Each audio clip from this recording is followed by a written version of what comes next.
dengan tema persiapan Paskah. Kita memulai malam Passion ini oleh pertolongan Tuhan. Mari jemaat kita menyanyikan puji-pujian bagi nama Tuhan nomor 5.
Pujilah nama Tuhan.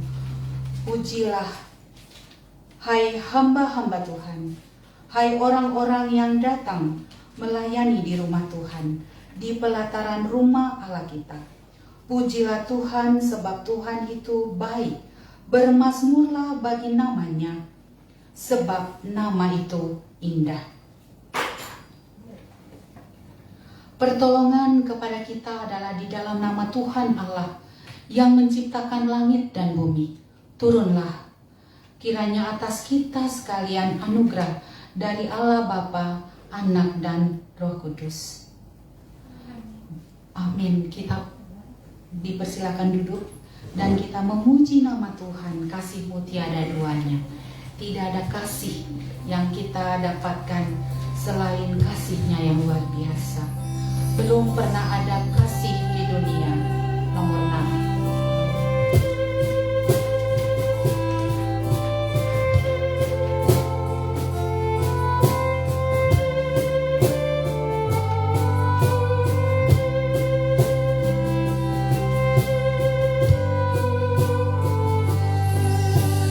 Belum pernah ada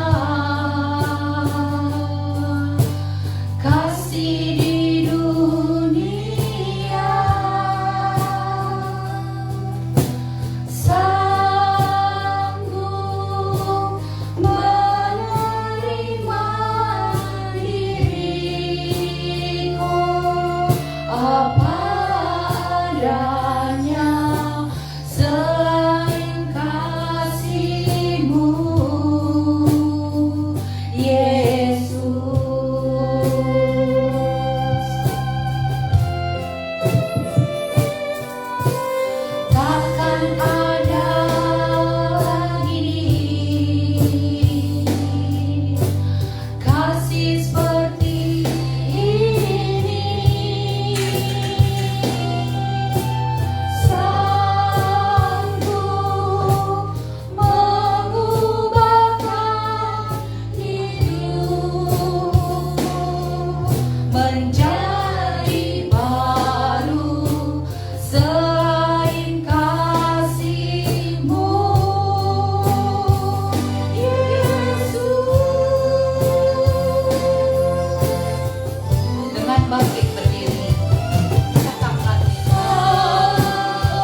Responsoria dari Mazmur 36 ayat 5 dan ke-11 kita baca bersama-sama.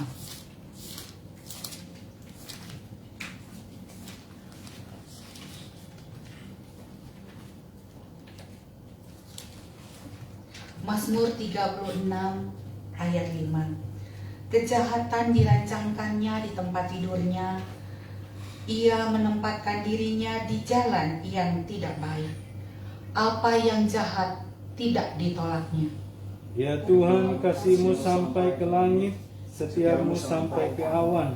Keadilan-Mu adalah seperti gunung-gunung Allah. Hukum-Mu bagaikan samudra raya yang hebat. Manusia dan hewan Kau selamatkan, ya Tuhan. Betapa berharganya kasih setiamu ya Allah. Anak-anak manusia berlindung dalam naungan sayap-Mu. Mereka mengenyangkan dirinya dengan lemak di rumah-Mu. Engkau memberi mereka minum dari sungai kesenangan-Mu. Sebab padamu ada sumber hayat. Dalam terang-Mu kami melihat terang. Bersama, lanjutkanlah kasih setiamu bagi orang yang mengenal Engkau, dan keadilan-Mu bagi orang yang tulus hati. Mulia bagi Bapa, mulia bagi Bapa, bagi Anak serta Roh Kudus, dari permulaan sekarang dan akan jadi selama-lamanya. Amin.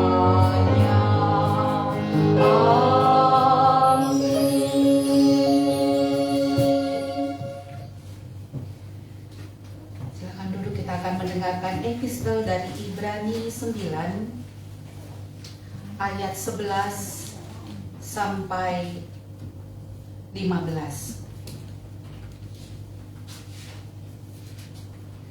Tetapi Kristus telah datang sebagai imam besar untuk hal-hal yang baik yang akan datang. Ia telah melintasi kemah yang lebih besar dan yang lebih sempurna,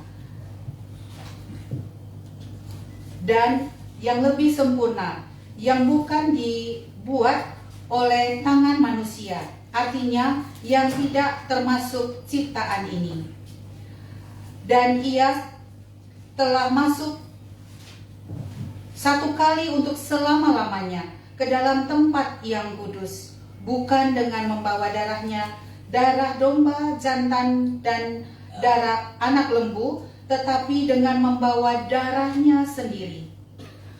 Dan dengan itu ia telah mendapat kelepasan yang kekal.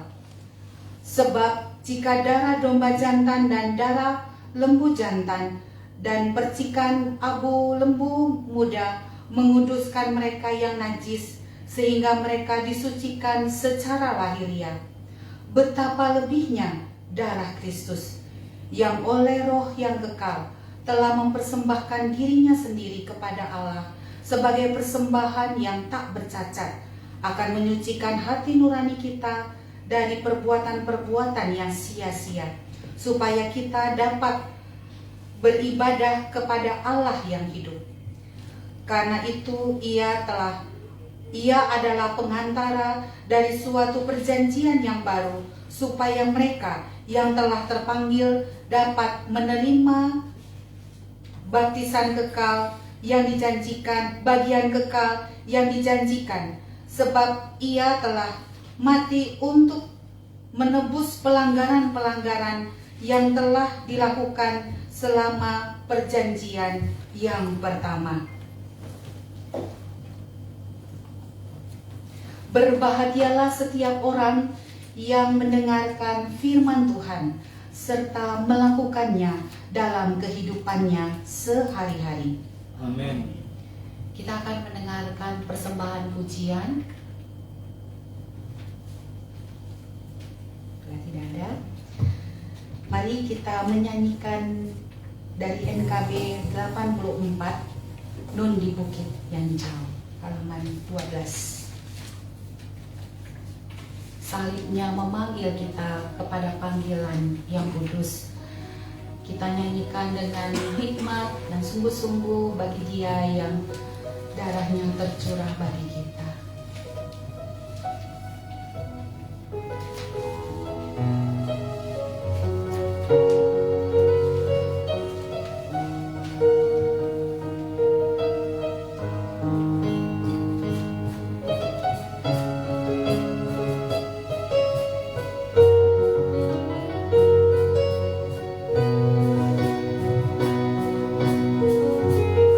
Bukit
Anak domba kudus masuk dunia gelap, disalib karena dosa dunia. Salib itu ku junjung penuh hingga tiba saat ajalku. Salib itu ku rangkul teguh dan mahkota milikmu. Musik saja indahlah bagiku, salib hina keji, berlumuran darahnya kudus. Hilanglah dosaku, sucilah hatiku, berkat korban Yesus penebus.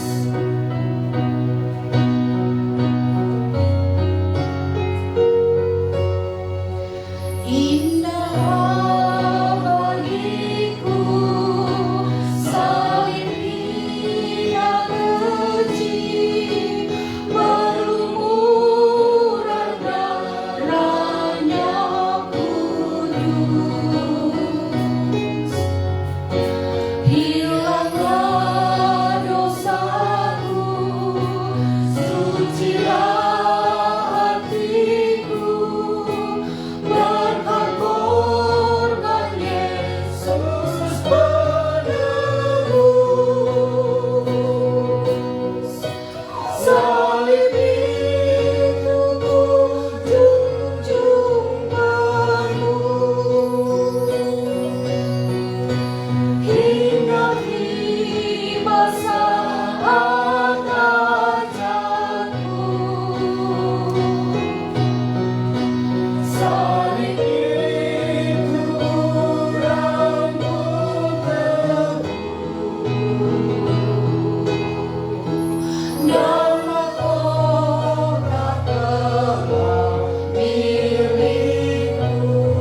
Ku setia tetap, ku setia tetap, ikut jalan salib, meski diriku pun dicela. Satu saat kelak ku dibawa pergi ke tempat kemuliaannya.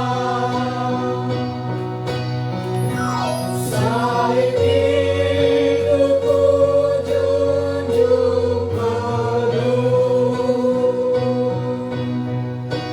hingga tiba saat ajalku. Salib itu ku rangkul dan mahkota kelak milikku.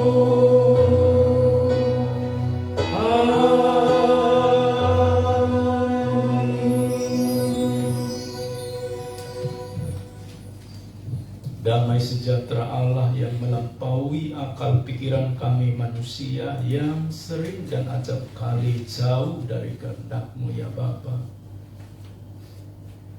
Tolonglah kami mengerti satu pernyataan yang telah Engkau nyatakan bagi kami. Hosana, diberkatilah dia yang datang dalam nama Tuhan. Dan pakailah kami semua menjadi alat di tangan-Mu di masa postmodern ini untuk menyatakan salib itu di tengah-tengah hiruk pikuk perjalanan panjang yang sedang kami tempuh dalam sekolah, studi maupun pekerjaan atau usaha bisnis kami ya Tuhan. Kami berserah sepenuhnya kepadamu, urapan kuasa-Mu menyertai kami ya Bapa. Kami nantikan memberikan pencerahan kepada kami melalui pemberitaan firman-Mu. Sehingga hamba-Mu yang memberitakan dan kami semua yang menerima sama-sama diberkati oleh Engkau ya Tuhan. Tolonglah kami dalam nama Yesus kami berdoa. Amin. Silakan duduk Bapak Ibu. Satu bagian firman Tuhan dipersiapkan untuk kita dari Injil Yohanes pasal yang ke-11 ayat 45 sampai dengan ayat yang ke-57. Injil Yohanes pasal 11 ayat 45 sampai dengan 57. Demikian firman Tuhan, saya akan membaca untuk kita sekalian.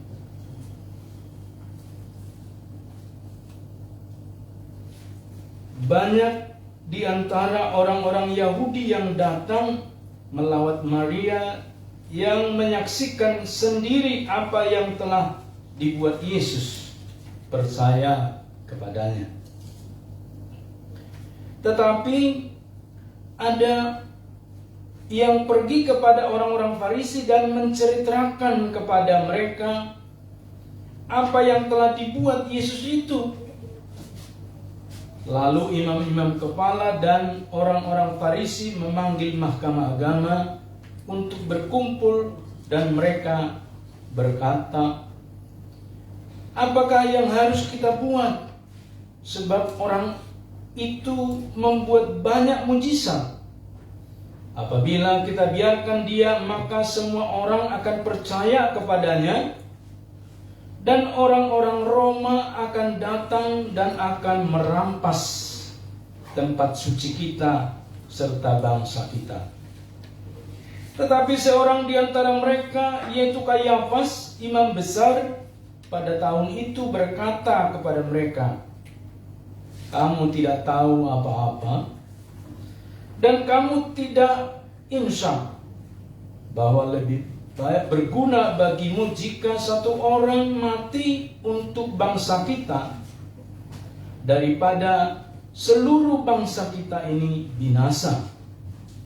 Hal itu dikatakannya bukan dari dirinya sendiri, tetapi sebagai imam besar pada tahun itu ia bernubuat bahwa Yesus akan mati untuk bangsa itu.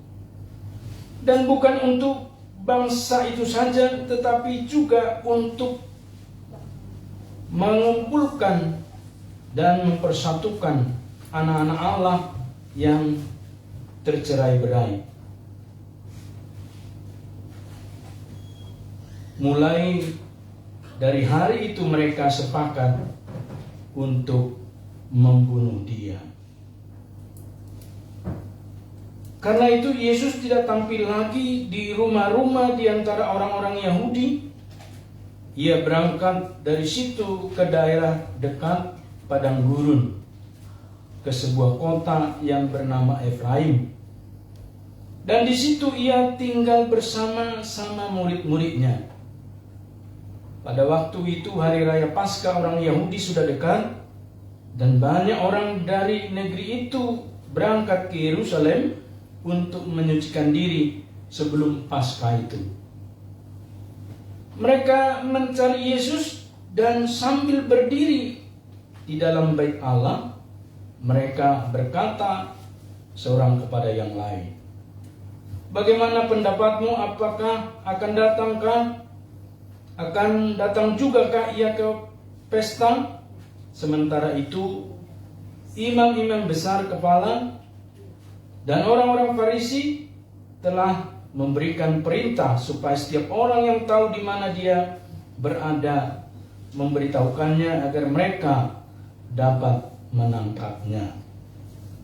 Sedemikian jauh pembacaan firman Tuhan ini, Bapak Ibu, saudaraku yang mengasihi Tuhan. Tentu yang berbahagia adalah setiap kita yang membaca, merenungkan, tetapi juga mempraktekkan firman Tuhan ini dalam hidup kita hari lepas hari. Haleluya. Dengan tema persiapan Paskah. Bapak Ibu saudaraku, nas yang kita baca tadi mengisahkan sejarah perjalanan Tuhan Yesus menuju kota Yerusalem. Sebelum dielu-elukan dengan ucapan Hosana, diberkatilah dia yang datang dalam nama Tuhan. Dan dia menunggang seekor keledai pinjaman yang belum pernah ditunggangi orang. Bapak Ibu saudaraku, sebelum memasuki kota Yerusalem, itulah yang terjadi dalam perjalanan pelayanan Tuhan Yesus. Tuhan Yesus membangkitkan Lazarus di desa Betania, kampung Maria dan Marta. Sebab mereka bertiga bersaudara. Nah, masalahnya Bapak Ibu, setelah dibangkitkan oleh Tuhan Yesus, muncul dua opsi perihal kebangkitan tersebut. Yang pertama, sekelompok orang yang bersukacita dengan Maria dan Marta. Orang dalam kelompok ini percaya kemudian kepada Tuhan Yesus, ditulis dalam ayat 45 tadi. Disebutkan di sana banyak di antara orang-orang Yahudi yang datang melawat Maria dan yang menyaksikan sendiri apa yang telah dibuat Yesus, percaya kepadanya. Mereka datang melawat Maria dan Marta sebab saudara mereka Lazarus telah dikuburkan tetapi kemudian dibangkitkan, dan disebutkan di sana mereka menyaksikan sendiri. Yang kemudian kedua Bapak Ibu, tetapi ada juga kelompok orang yang syirik dengan anugerah yang diterima oleh Maria dan Marta, serta membenci anugerah kebangkitan yang diberikan Tuhan kepada Lazarus yang telah diterima menjadi kehidupan oleh Lazarus. Bapak Ibu, menarik pada bagian ini kita melihat dua kelompok dari kerumunan yang sama. Yang satu kelompok menjadi percaya kepada Tuhan Yesus, tetapi yang satu kelompok memberitahukan, melaporkan kepada ahli-ahli Taurat dan juga orang-orang Farisi. Sehingga atas laporan itu Bapak Ibu saudaraku, diadakanlah persidangan mahkamah agama yang disebut dengan Sanhedrin pada masa itu. Beranggotakan 70 orang. Ada beberapa kelompok dari keagamaan itu, mazhab itu ada di sana Bapak Ibu. Di dalam pengadilan yang tidak dihadiri oleh Tuhan Yesus tersebut, kelihatan sekali rapat tersebut memutuskan satu kalimat saja: Yesus harus mati.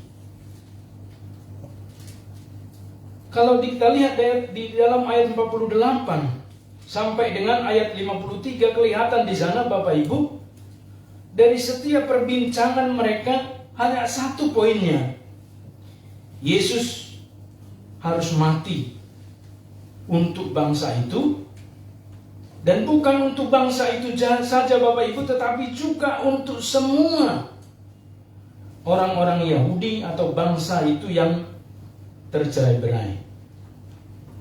Satu ungkapan yang sangat luar biasa Bapak Ibu, tetapi tidak melalui satu prosedur yang lazim, sebab Yesus tidak ada di sana.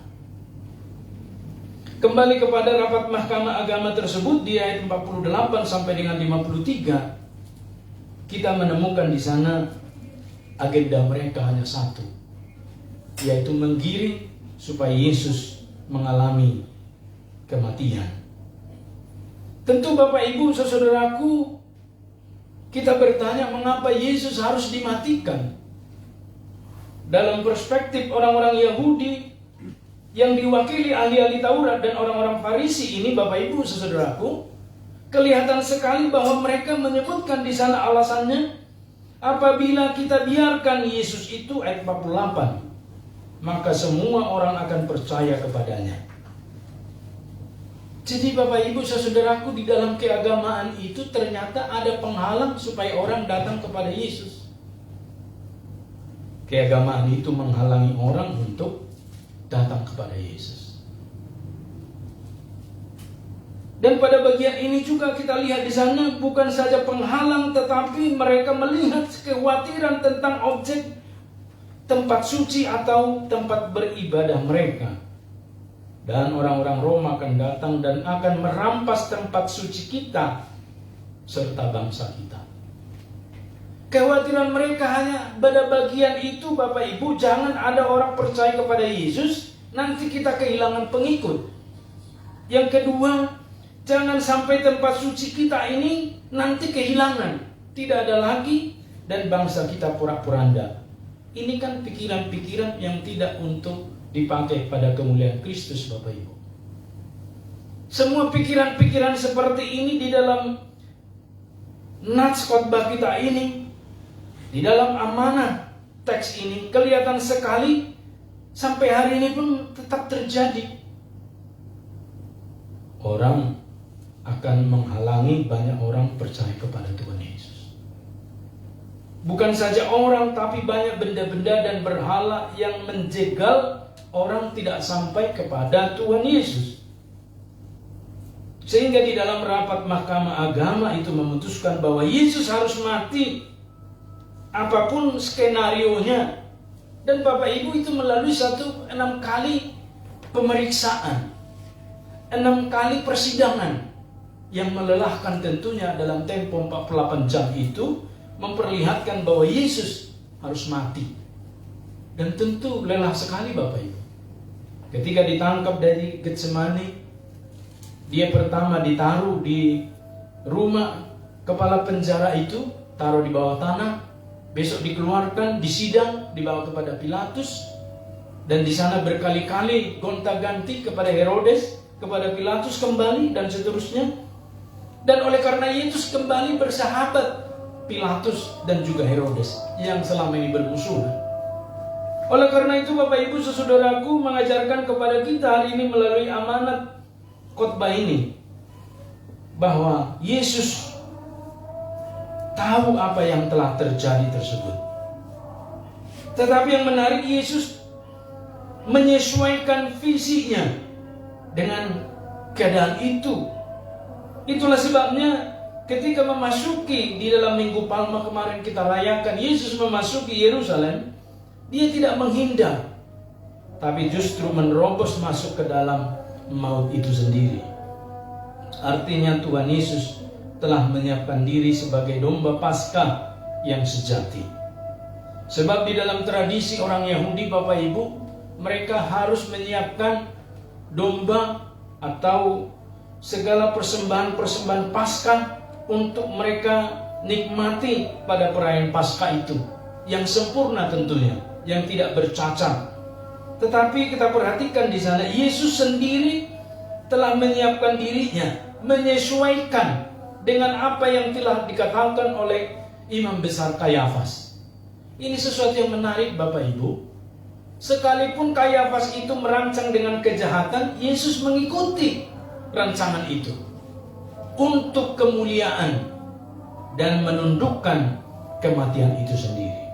Bukankah Kayafas berkata, akan lebih bagus Yesus akan mati untuk bangsa itu, dan bukan untuk bangsa itu saja, tetapi juga untuk mengumpulkan dan mempersatukan anak-anak Allah yang tercerai-berai. Ayat 51 sampai 52. Bukankah Pilatus membuat satu rancangan yang jahat? Di dalam tafsiran lain disebutkan begini Bapak Ibu, lebih bagus satu orang mati mewakili kita daripada kita binasa. Bukankah itu sesuatu yang positif dalam arti yang benar? Kan lebih bagus satu mati untuk kita semua demi kebenaran. Dan Yesus sebagai domba Paskah yang sempurna itu mempersiapkan Paskah bukanlah dengan segala perangkat Paskah menurut aturan-aturan Taurat, tapi dia mempersiapkan Paskah dengan dirinya sendiri sebagai korban yang sempurna. Sehingga Bapak Ibu saudaraku, persiapan Paskah Tuhan Yesus adalah dengan mempersiapkan dirinya untuk dijadikan kurban pada perayaan Paskah itu. Pada perayaan Paskah orang Yahudi Bapak Ibu, tiap-tiap keluarga pasti menyembelih kurban, ya, domba, kambing, dan seterusnya yang tidak bercela, yang tidak bercacat. sebagai korban Paskah untuk mereka. Tetapi pada Paskah kali itu, Yesus telah mempersiapkan dirinya untuk dijadikan kurban sesuai dengan nubuat Imam Besar Kayafas. Dan dikatakan di sana, Bapak Ibu, hal itu dikatakannya bukan dari dirinya sendiri, Kayafas, tetapi sebagai imam besar pada tahun itu ia bernubuat bahwa Yesus akan mati untuk bangsa itu. Ayat 52, dan bukan untuk bangsa itu saja, tetapi juga untuk mengumpulkan dan mempersatukan anak-anak Allah yang tercerai-berai. Pandangan yang dipakai oleh Kayafas, Bapak Ibu, mengorbankan satu orang sebagai alat untuk mempersatukan mereka. Tetapi pandangan Yesus menyerahkan dirinya untuk menjadi tebusan bagi banyak orang, termasuk dosa Kayafas. Dan Bapak Ibu, saudaraku, sebagai kurban Paskah yang sempurna, yang pertama, Yesus tidak menghindari jalan penderitaan itu. Artinya Bapak Ibu merayakan Paskah dengan segala penderitaan-penderitaannya, Yesus tidak menghindari, tetapi terus melewati dengan menyerahkan dirinya sebagai kelengkapan yang sempurna dari Paskah itu sendiri. Tetap tegar, disongsong dengan kasih serta ketaatan menuju kesempurnaan Paskah itu. Domba-domba, kambing biasanya disembelih, tetapi Yesus menyerahkan dirinya mati di kayu salib, darahnya tercurah. Sebagai korban Paskah yang sempurna, Yesus menuju jalan salib itu tetap menjadi berkat. Ada banyak orang, Bapak Ibu, ketika melewati jalan salib itu mengalami banyak hal untuk menyesuaikan diri. Itulah sebabnya acap kali kita temukan dalam praktek hidup kita merayakan Paskah, tidak menemukan sesuatu yang paling bernas dari perayaan itu. Sehingga banyak orang percaya ketika mulai masuk dalam ritme kalender gereja, Passion, Jumat Agung, dan Paskah, teramat-amat banyak orang tidak menemukan yang bernas tentang Yesus di sana sebagai kurban Paskah. Sebab jalan salib itu tidak mereka sukai. Sebab situasi ini yang berulang kita rayakan bagi mereka membosankan. Tetapi bagi orang-orang yang taat pada firman Tuhan, setia, jalan salib itu tetap menjadi berkat. Itulah sebabnya sekalipun dirayakan saban bulan, itu tidak menjadi masalah. Sebab itu adalah jalan salib yang dimengerti sebagai berkat. Oleh karena itu, Bapak Ibu Saudaraku, Tuhan Yesus mengajari murid-murid untuk saling mengasihi sebagai perintah. Kalau kita perhatikan sesudah pada bagian itu, Tuhan Yesus mengajarkan supaya murid-murid saling mengasihi sebagai perintah. Sebab harus menjadi berkat. Merayakan Paskah itu harus menjadi berkat. Seberapa banyak berkat dialami bangsa-bangsa lain selain Yahudi sekian puluh abad tidak mendatangkan sesuatu bagi bangsa-bangsa di sekitarnya. Penyebabnya sederhana, Bapak Ibu, sebab mereka itu tidak menjadi berkat. Seberapa banyak di lingkungan kita bisa terpengaruh dengan gaya hidup Paskah kita dan perayaan kita. Seberapa banyak mereka mengelu-elukan Paskah. Bukankah ketika mereka sedang berpuasa, kita juga digiring mengelu-elukan berbuka puasa bersama dengan mereka. Kita digiring supaya menghargai sesuatu yang menjadi keagamaan mereka. Dan kita pun rela hati Tetapi jikalau ditanyakan kepada mereka, apakah mereka mengerti tentang jalan salib Via Dolorosa? Pasti mereka tidak mengerti, karena kita tidak pernah bisa mencari berkat kepada mereka. Adalah sesuatu yang miris, Bapak Ibu, saudaraku, di negara di mana kita berada mereka mayoritas, tetapi mereka banyak belum mendengar. Artinya kita kurang mampu untuk memberikan komunikasi tentang jalan salib itu. Sebab kita sendiri orang Kristen juga, Bapak Ibu saudaraku, sering menghindari jalan salib. Ya, acap kali kita menghindari jalan yang salib, yang berliku itu, yang tajam itu, berkerikil dan memangku satu beban yang berat. Itulah sebabnya Bapak Ibu, kita acap kali sering menuju jalan pintas, jalan yang gampang, tapi ujungnya maut, tidak berfaedah. Itulah sebabnya Bapak Ibu saudaraku, kita acap kali lebih mementingkan hal-hal yang duniawi dan meminimalkan perkara-perkara rohani. Tetapi kita belajar pada malam ini dari Tuhan Yesus. Dia tahu jalan salib itu sakit, sampai dia tidak sanggup memikul salib itu, sampai harus dibantu, Bapak Ibu. Dia tahu itu penderitaan yang sulit, tetapi dia tidak menghindar. Dia tetap tempuh jalan itu. Sebab itulah jalan kehidupan. Hari-hari ini Bapak Ibu memang mau memancarkan sinar kasih Kristus di tempat di mana kita berada. Acap kali banyak pergumulan. Di beberapa tempat kos disebutkan tidak menerima agama tertentu, tidak menerima kalau dia orang Kristen. Padahal kita membayar uang kos loh, bukan gratis. Karena apa? Bisa saja mereka pernah trauma dengan perilaku orang-orang Kristen sebelumnya, sehingga anti. Kalau ada nanti orang Kristen begini, pasti mereka ini begini kelakuannya. Maka mereka tutup pintunya. Bisa saja Bapak Ibu, mereka karena belum mendengar seperti apa kebaikan dan pola hidup orang Kristen itu, sehingga mereka belum menemukan pembanding dengan apa yang dianutnya. Gak ada pilihan. Karena kita kadang-kadang mirip dan sama seperti mereka di masyarakat. Kadang-kadang lebih parah dari mereka. Dan seterusnya Bapak Ibu saudaraku. Artinya itu adalah jalan salib kita di tengah dunia ini harus menjadi berkat.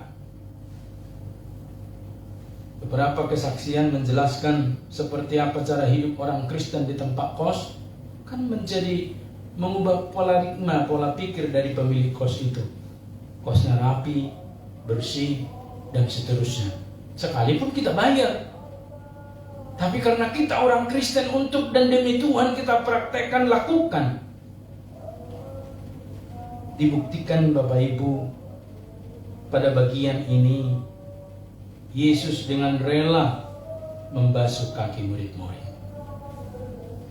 Belum pernah ada kejadian gurunya membasuh kaki murid-murid sepanjang masa pada waktu itu tentang rabi-rabi yang begitu banyak itu. Bukan saja merendahkan dirinya, tapi juga mempraktekkan satu bentuk kehambaan membasuh. Memang karena masih COVID Bapak Ibu, kita belum bisa mempraktekkan basuh kaki pada hari Kamis nanti. Sebab itu biasa kita praktekkan membasuh kaki itu pada hari Kamis. Dan di sana belah kelihatan Bapak Ibu pergumulan batin. Kita berpikir membasuh kaki itu gampang. Kita ada orang yang membasuh gampang, tapi yang dibasuh tidak mau. Kita kan selama ini berpikir membasuh kaki itu terletak pada subjeknya siapa yang membasuh. Dan kita selalu beranggapan itu gampang. Oke. Sampai di situ oke. Tapi dalam prakteknya Bapak Ibu, yang pernah saya alami juga berbeda. Yang dibasuh itu tidak mau. Dan saya baru pernah menerima hal yang demikian. Ketika saya ulurkan baskom, saya ikat handuk di pinggang saya.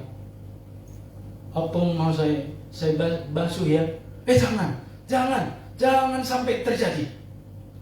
Dia tidak mau, Bapak Ibu. Saya tahu itu kan kuasa si jahat berontak dalam dirinya, Bapak Ibu. Artinya dia tidak mau merendahkan dirinya.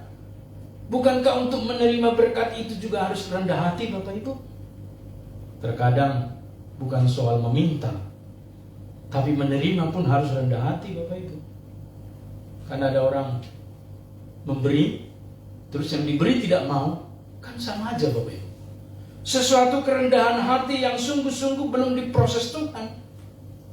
Tapi tahun berikutnya ketika kita praktekkan, saya lihat dia sudah mau. Berarti proses waktu mengajari dia tentang jalan salib itu harus menjadi berkat.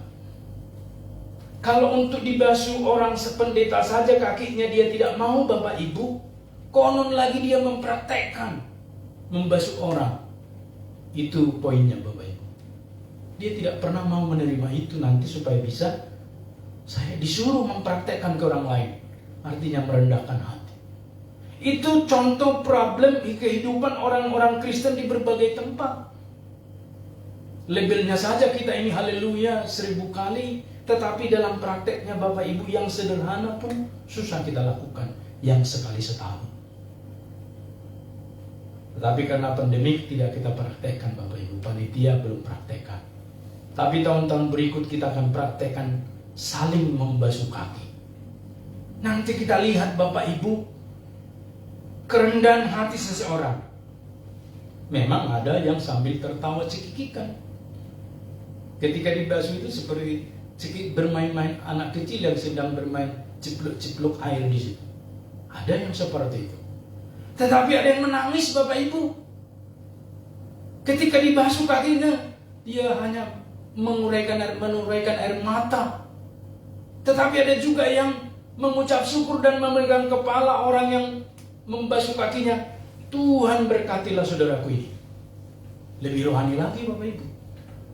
Dan itulah menunjukkan gaya hidup yang dipraktekkan di rumah Tuhan dan nanti dibawa keluar. Bagaimana kita bisa menjadi humble, hamba di masyarakat di mana kita berada.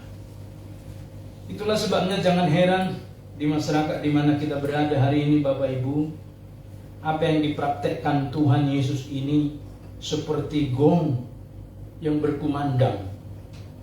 Tapi kita murid-muridnya acap kali tidak bisa mempraktekannya. Tetapi pada malam hari ini di dalam ibadah malam Passion ini mengajarkan kepada kita ketika Tuhan Yesus kemarin dielu-elukan dalam sejarahnya, kita ingat peristiwa itu, mengingat. Dan di mana Yesus pada hari pertama di Yerusalem itu? Sebab hari sudah malam, Bapak Ibu, menurut catatan Markus, dia pergi keluar. Dan di sana mempraktekkan hidup berdoa. Bersekutu dengan murid-murid. Berarti Bapak Ibu saudaraku, sekalipun dia menantang masuk ke dalam kematian di kota Yerusalem, yang tinggal beberapa hari lagi dia akan ditangkap, tetapi dia telah mengajarkan satu bagian yang terpenting kepada murid-murid, berdoa. Dan hari ini kita telah mempraktekkan itu berdoa di gereja dalam ibadah malam Passion. Dan yang ketiga, sebab Yesus melakukannya karena kasihnya agape kepada manusia yang berdosa. Itulah sebabnya Yesus menyiapkan dirinya sebagai kurban Paskah karena kasihnya kepada manusia yang berdosa. Tentu sebaliknya yang diinginkan Tuhan dari kita. Yesus melakukannya karena kasihnya kepada manusia berdosa. Kita manusia berdosa yang telah dipulihkan oleh Tuhan dengan kasih agape. tentu mengasihi Tuhan dengan kasih agape kembali. Bukan kasih phileo, tapi kasih agape, Bapak Ibu. Sebab di antara dua kasih itu berbeda nilainya. Kalau kasih agape berarti seperti Tuhan berkorban kepada manusia. Sebagai bukti cinta kasih kita kepada Tuhan, kita mengorbankan waktu kita untuk Tuhan. Seperti pada waktu Tuhan Yesus di Taman Getsemani itu. Apakah engkau tidak sanggup berjaga-jaga 1 jam saja? Tuhan Yesus datang 3 kali, mendapati murid-murid itu tidur. Dan yang ketiga dia berkata, sudah tidurlah. Dan sebentar lagi ditangkap oleh serdadu-serdadu itu. Mengajarkan kepada kita, Bapak Ibu, saudaraku, mengasihi Tuhan haruslah dengan kasih agape. Karena begitu besar kasih Allah akan dunia ini sehingga Ia telah mengaruniakan anaknya yang tunggal supaya setiap orang yang percaya kepadanya tidak binasa melainkan beroleh hidup yang kekal. Ini poinnya, Bapak Ibu. Maka saya melihat karena kasih agape Tuhan itulah kita ada sampai hari ini. Bukankah wabah COVID kemarin itu, Bapak Ibu, santer dan mengkhawatirkan? Sebentar-sebentar tetangga kita berlewatan. Saya punya sahabat di Pekanbaru. Siangnya kami baru video call melalui Facebook, ketawa-ketawa. Oh, sudah sehat, sambil direkam. Sorenya sudah megap-megap, udah lewat. Bukan maksudnya itu sebagai contoh penghukuman, bukan bermaksud demikian, Bapak Ibu. Tetapi begitu ganas wabah itu. Tapi lihatlah sekarang ketika orang percaya di seluruh dunia berdoa, Tuhan kasihanilah kami. Tuhan kasihanilah kami. Mereda. Dan mereda.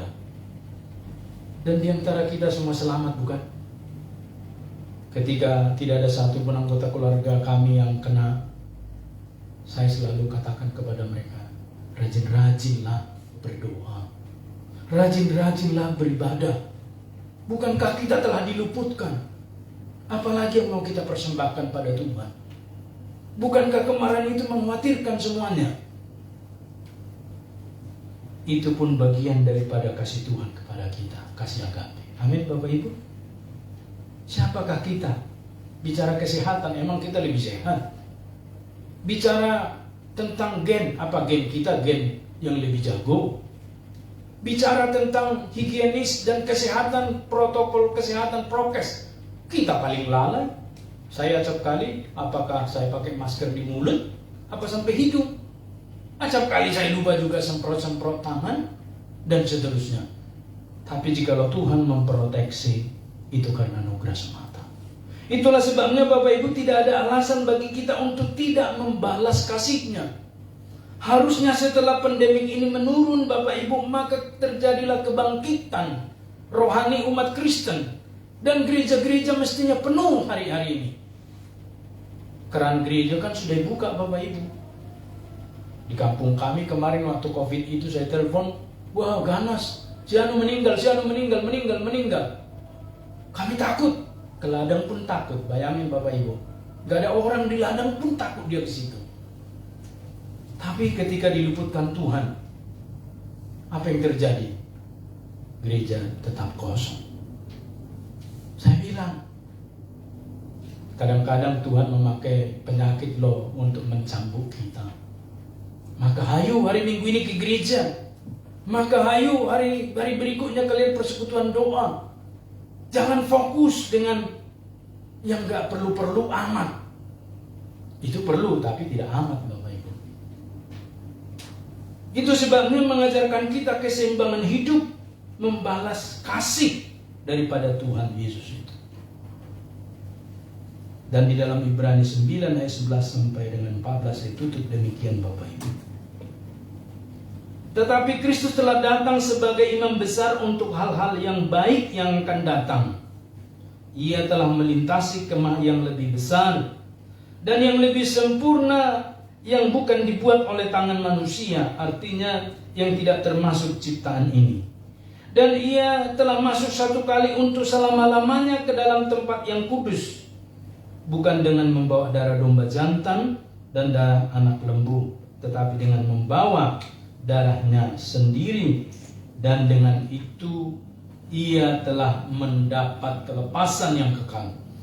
Sebab jika darah domba jantan dan darah lembu jantan dan percikan abu lembu muda menguduskan mereka yang najis, sehingga mereka disucikan secara lahiriah, betapa lebihnya darah Kristus yang oleh Roh yang kekal telah mempersembahkan dirinya sendiri kepada Allah sebagai persembahan yang tak bercacat, akan menyucikan hati nurani kita dari perbuatan-perbuatan yang sia-sia, supaya kita dapat beribadah kepada Allah yang hidup.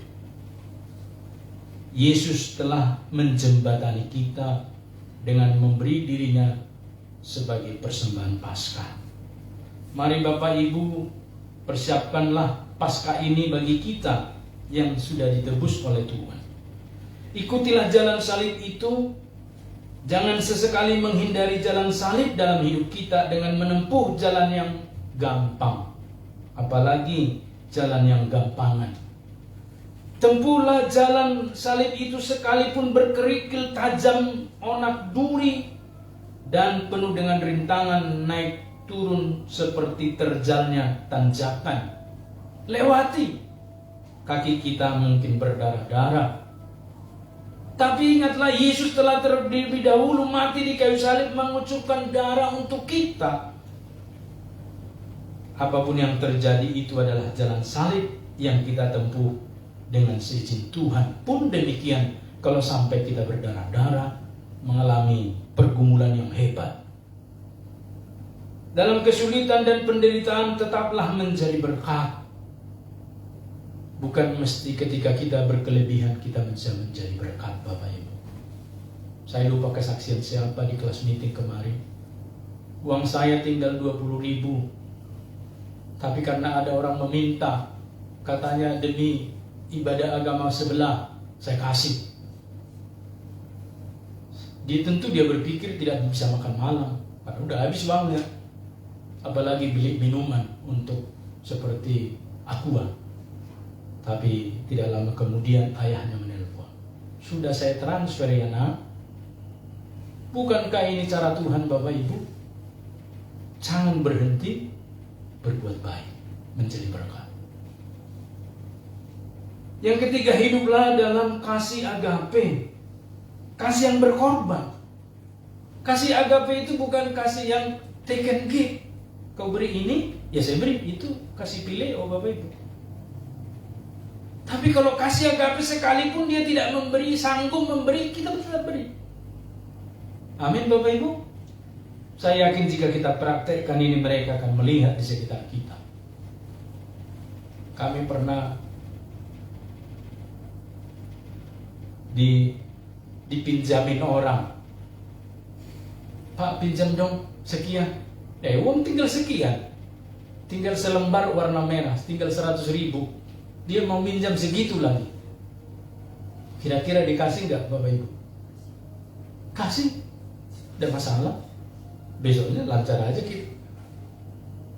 Mengajarkan kepada kita Bapak Ibu kasih agape yang berkorban, seperti kasih Tuhan kepada manusia. Bisa kita balaskan kasih Tuhan mati di kayu salib? Nggak bisa. Kita hanya disuruh setia kepada Tuhan. Membalas itu nggak bisa. Kalau ada yang bisa dikatakan membalas, tapi syukur Bapak Ibu, Tuhan tidak menilai dengan uang. Mungkin kalau dengan uang kita balas, kita nanti urutan kesekian miliar. Kalau bicara uang tentu orang lain lebih dulu mampu. Kalau itu bisa dibalas dengan uang. Kalau cinta kasih Tuhan itu yang mati di kayu salib menebus itu bisa diganti, dibalas dengan perbuatan baik, Kita tidak lebih baik dari orang-orang biksu itu. Dia menginjak satu lalat saja, dia minta maaf, minta ampun. Siapa tahu itu reinkarnasi dari nenek moyang siapa lalat itu. Maka dia menyembah ke situ. Hormat. Kita tidak, jangankan lalat, teman-teman kita juga kita sikut. Dan seterusnya. Mengajarkan kepada kita, Bapak Ibu, kalau bicara tentang karena kebaikan, kita tidak baik-baik amat. Kalau bicara tentang, apalagi Bapak Ibu, tentang yang dimiliki, ya tentu mereka yang di majalah Forbes itulah, yang bisa pertama kedua yang dapat anugerah itu. Tapi syukur Tuhan tidak menuntut dengan cara itu. Tuhan meminta, apakah engkau mengasihi aku? Kalau sering masih kita jawab pileo, ya pileo, ya pileo, kita akan menangis di bawah seperti Petrus. Sampai kepada kasih agape. Mari Bapak Ibu, di dalam passion yang pertama ini kita cek diri kita, kasih kita kepada Tuhan. Kira-kira kapan terakhir sekali kita mengasihi Tuhan? Apakah seminggu lagi? Lalu? Apakah sebulan yang lalu? Apakah 1 tahun yang lalu? Kasih kita kepada Tuhan seperti kasih mula-mula yang diberikan kepada kita. Oleh karena itu Bapak Ibu, pikirkanlah sesuatu tentang kasih Tuhan dalam hidup kita. Itulah sebabnya pada bagian yang terakhir ini, jangan pernah bersepakat membunuh Yesus Kristus yang kesekian kalinya dalam hidup kita dengan cara-cara hidup yang tidak berpadanan dengan panggilan Injil itu. Kalau tadi ahli-ahli Taurat dan orang Farisi bersepakat tapi membunuh Yesus, mari kita hari ini ubah bersepakat menghadirkan Yesus. Kalau kita sebagai pelajar, hadirkan di sana Yesus melalui gaya hidup kita. Kalau kita sebagai mahasiswa, hadirkan di sana Yesus sebagai gaya hidup kita. Kalau kita bekerja, kita hadirkan di sana Yesus sebagai hidup kita, gaya hidup kita. Sebab Roma 14 ayat 8 menutup khotbah kita ini. Sebab jika kamu hidup, kita hidup untuk Tuhan. Dan jika kita mati untuk Tuhan. Jadi baik hidup atau mati, kita milik Tuhan. Pasien pertama ini mengingatkan kita milik Tuhan. Maka karena kita milik Tuhan, berikanlah yang terbaik dalam hidupmu untuk Tuhan. Waktumu kah, pelayananmu, studimu, belajarmu. Maka saya tidak pernah menemukan orang murid Kristus tamatnya 9 tahun mengambil program S1.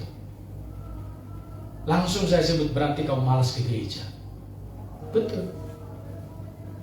Kalau orang rajin ke gereja, kalau programnya D3, dia tamat D3. Dia programnya D4, tamat D4. Kalau bisa lebih maju malah. Gak pernah saya temukan Bapak Ibu. Tapi mereka yang tidak sungguh-sungguh dengan Tuhan sering sampai di DO. Kalau di universitas negeri kan di DO Bapak Ibu.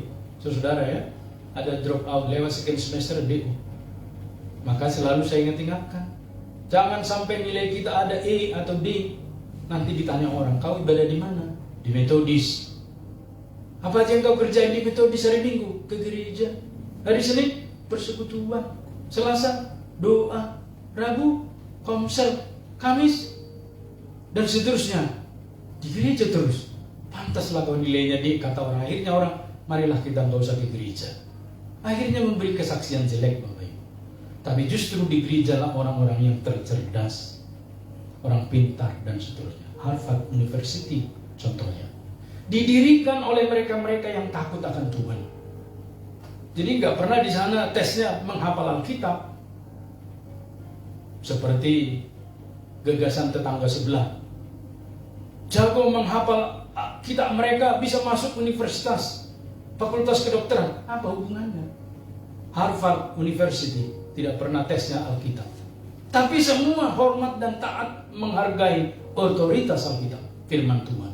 Semua yang orang-orang yang takut, orang-orang reform di sana, yang menghargai otoritas firman Tuhan. Mari hari-hari ini Bapak Ibu kita praktekkan satu gaya hidup melalui tema passion kita ini. Dia telah mati untuk kita. Maka kita hargai hidup kita yang diberikan oleh Tuhan. Amin, kita berdoa. Terima kasih Bapa di surga, kami mengucap syukur untuk melalui ibadah malam Passion yang pertama ini. Kami mengucap syukur bahwa ibadah ini dapat berlangsung dengan baik. Sebab Engkau hadir di rumahmu ini. Lebih daripada itu, Engkau hadir dan bertahta di atas puji-pujian, doa, dan firman Tuhan yang telah kami taburkan. Dan lebih daripada itu, Engkau yang berkuasa di atas puji-pujian kami dan ibadah kami ini Tuhan. Kami sungguh mengucap syukur atas selawatan-Mu. Kami berdoa menyerahkan Ibu Moni dan juga Leni, putrinya Tuhan berkati. Mereka bersungguh-sungguh datang kepada Tuhan, urapilah dan topang tolong senantiasa. Berikan kepada mereka berkat-Mu berkelimpahan. Dalam nama Yesus, Ibu Moni dan Leni berkecukupan dalam segala hal. Berkati usahanya, berkati bisnisnya, berkati kesehatannya secara khusus. Demikian juga dengan keluarga Bapak Tampu Bolon, berkati Ibu Luna, Max yang datang, berkati. Kami serahkan sekeluarga ini Tuhan, topang mereka. Demikian juga dengan Frans, kami serahkan dalam tangan kuasa-Mu, berkati.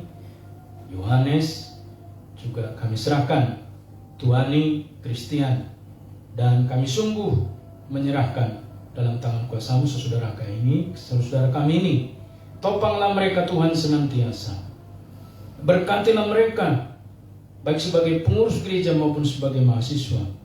Secara khusus Frans yang akan menyelesaikan studinya yang sedang menulis kertas karya atau skripsinya. Tolonglah Bapa supaya ide-ide daripada Tuhan mencerahkan dia selesaikan bab 4 ya Tuhan. Kami juga terus berdoa menyerahkan untuk Mas Dayanti. Tuhan berkati dengan banyak aktivitas di kampus. Tuhan tolong dia belajar, tidak ada yang keteteran. Dan tolong ya Tuhan supaya pelajarannya juga dapat dia cerna dengan baik. Pakai dia luar biasa dalam nama Yesus. Urapi pelayanannya. Kami sungguh mengucap syukur karena kebaikan dan kemurahan Tuhan. Terpuji nama-Mu Bapa. Termulia karena kebaikan-Mu. Terima kasih dalam nama Yesus kami mengucap syukur dan kami berdoa. Amin.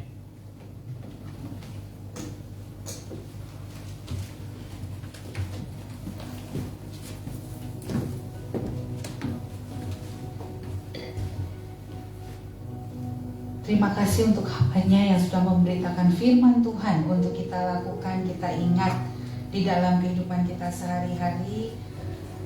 Nyawanya sudah diberikan kepada kita, apa yang kita berikan baginya. Mari kita pujikan namanya sebagai persembahan yang hidup. Dari halaman 14 nomor NRM nomor 194.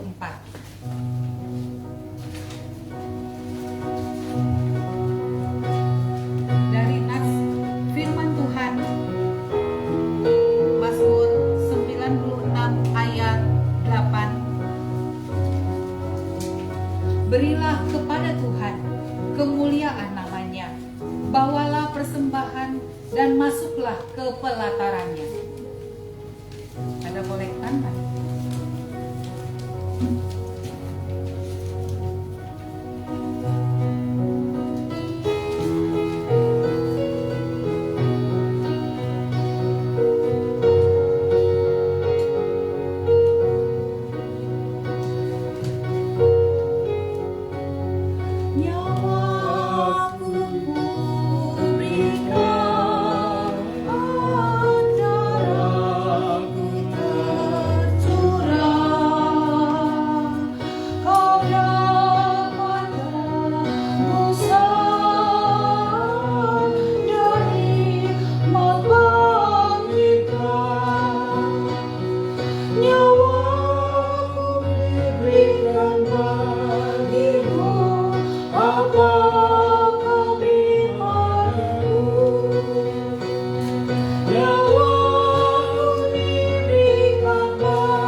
telah beri padaku.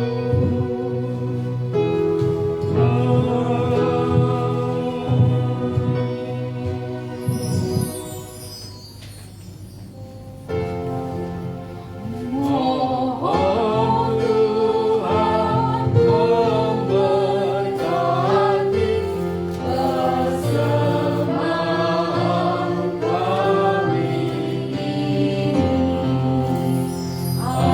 agar dapat digunakan untuk kemuliaan Tuhan.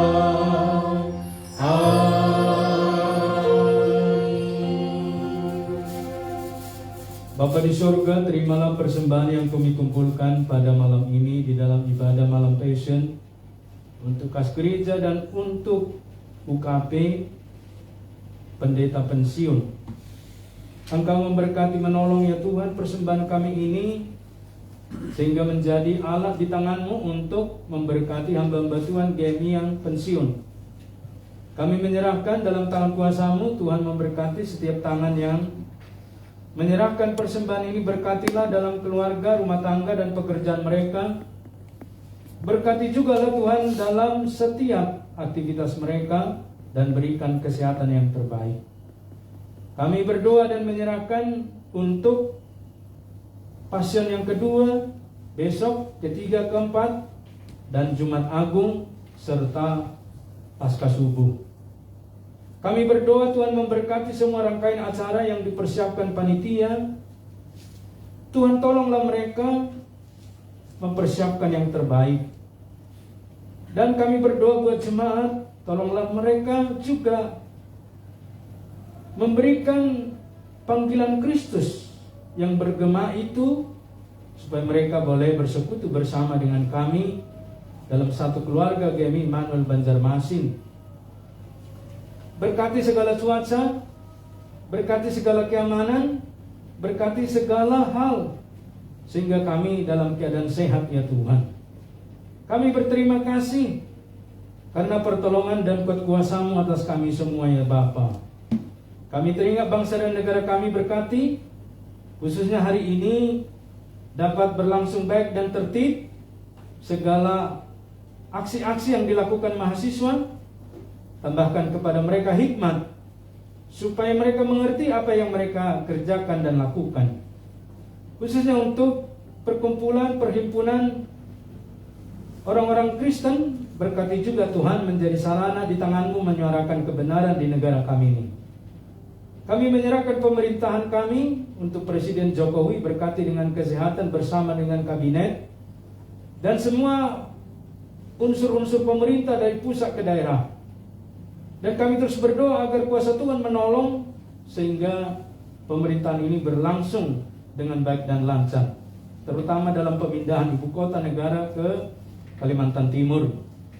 Tuhan memberkati menolong Gereja Metodis Indonesia di seluruh dunia dan di Indonesia secara khusus, dan secara lebih khusus lagi untuk Immanuel Banjarmasin. Berkati Tuhan. Kami serahkan kerinduan kami memiliki lahan untuk membangun gereja. Tuhan tolonglah supaya kami mendapatkan lahan ini Tuhan. Kami mempercayakan dalam tangan kuasa-Mu untuk orang-orang yang sudah Engkau persiapkan bertumbuh di GMI Immanuel Banjarmasin. Kirimlah ya Tuhan. Kami menyerahkan menjadi hormat dan kemuliaan bagi Tuhan. Dalam nama Yesus kami menyerahkan persembahan kami ini, dan kami berdoa seperti doa yang telah Engkau ajarkan kepada murid-murid-Mu. Bapa kami yang di sorga, dikuduskanlah nama-Mu, datanglah kerajaan-Mu, jadilah kehendak-Mu di bumi seperti di sorga. Berikanlah kami pada hari ini makanan kami yang secukupnya, dan ampunilah kami akan kesalahan kami, seperti kami juga mengampuni orang yang bersalah kepada kami. Dan janganlah membawa kami ke dalam pencobaan, tetapi lepaskanlah kami daripada yang jahat, karena Engkau yang punya kerajaan dan kuasa dan kemuliaan sampai selama-lamanya. Amin. Roh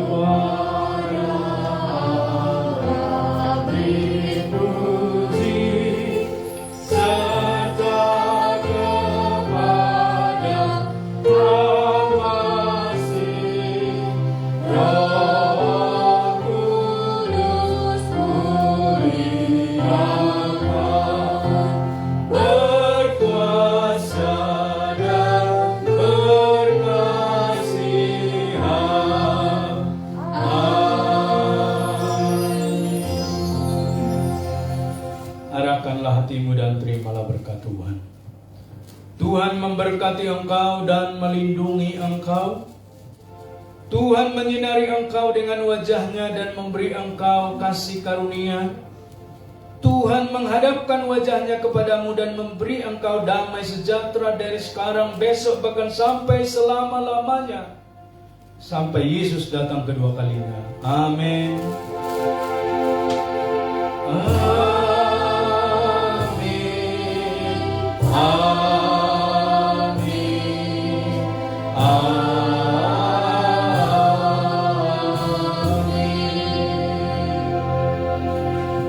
Amin. Silakan duduk saat dari pribadi. Ibadah kita selesai. Tuhan memberkati.